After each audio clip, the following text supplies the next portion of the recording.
یہ عرب پتی سعودی تاجر عدنان خشوگی ہیں جو مکہ میں پیدا ہوئے اور جن کے پرکھوں کا تعلق ترکی سے تھا۔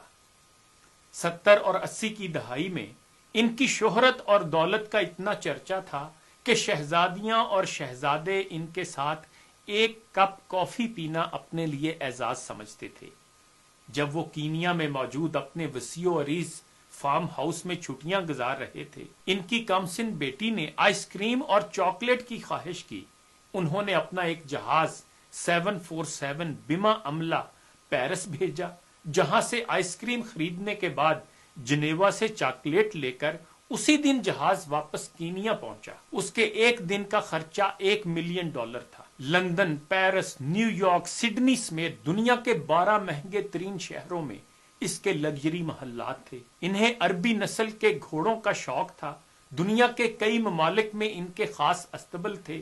اس کی دی ہوئی طلاق آج تک دنیا کی مہنگی ترین طلاق سمجھی جاتی ہے، جب اس نے $875 ملین اپنی امریکی بیوی کے منہ پر مارے اور اسے طلاق دے دی۔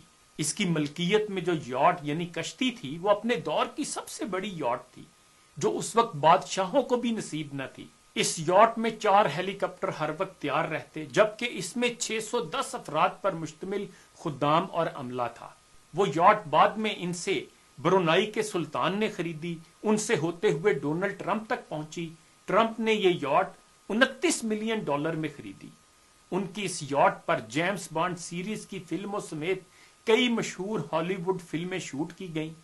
فردوس جمال صاحب نے لکھا ہے کہ اس نے اپنی 50ویں سالگرہ پر اسپین کے ساحل پر دنیا کی مہنگی ترین پارٹی دی، جس میں دنیا کی 400 معروف شخصیات نے 5 دن تک خوب مستی کی۔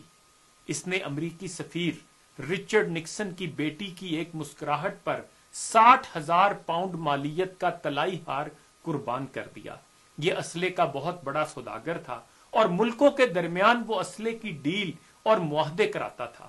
سعودی عرب اور برطانیہ کے درمیان انہوں نے $20 ارب کے معاہدے کرائے۔ شراب اور شباب ان کی کمزوری تھی۔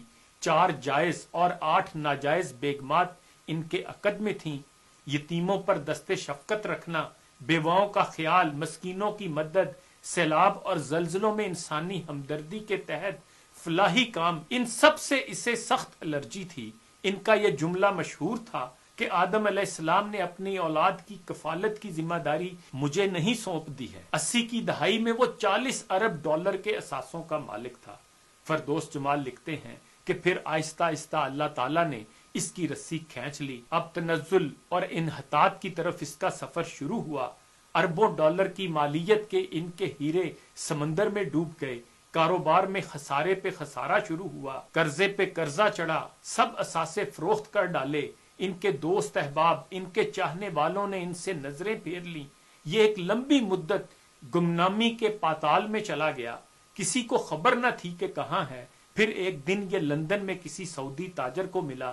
ان کی حالت غیر ہو چکی تھی۔ اس تاجر سے کہا، وطن واپس جانا چاہتا ہوں لیکن کرایہ نہیں۔ اس سعودی تاجر نے اکانومی کلاس کا ٹکٹ خرید کر اسے دیا اور یہ جملہ کہا، اے عدنان، اللہ تعالیٰ نے فقیروں اور غریبوں پر مال خرچ کرنے اور صدقہ کرنے کا حکم دیا ہے، یہ ٹکٹ بھی صدقہ ہے۔ اپنے دور کا یہ کھرب پتی شخص صدقے کی ٹکٹ پر عام مسافروں کے ساتھ جہاز میں بیٹھ کر جدہ پہنچ گیا۔ اس کا والد شاہی طبیب تھا۔ یہ شخص ترکی میں قتل ہونے والے صحافی جمال خشوگی کا چچا تھا۔ 2017 میں اس کا انتقال ہوا۔ جمال صاحب لکھتے ہیں کہ میں نے جب اس شخص کی زندگی کا مطالعہ کیا، یقین کیجئے میں ہل کر رہ گیا۔ اللہ تعالیٰ کے انصاف پر میرا ایمان مزید پختہ ہو گیا۔ یاد رکھیں، آپ جتنے بھی طاقتور ہیں، آپ جتنے بھی ثروت مند ہیں، اللہ تعالیٰ کے آگے بہت کمزور ہیں۔ اپنی دولت اور طاقت کو کبھی بغاوت کے لیے استعمال نہ کرنا۔ اللہ تعالیٰ کی پکڑ بڑی سخت ہے۔ رسول اللہ صلی اللہ علیہ وآلہ وسلم زوال نعمت سے ہمیشہ اللہ تعالیٰ کی پناہ مانگتے تھے۔ اللہم انی اعوذ بک من زوال نعمتک۔ خدا ہمیں تکبر اور گمراہی سے بچائے۔ انہی گزارشات کے ساتھ اجازت چاہوں گا۔ اپنا خیال رکھیے گا۔ اللہ حافظ۔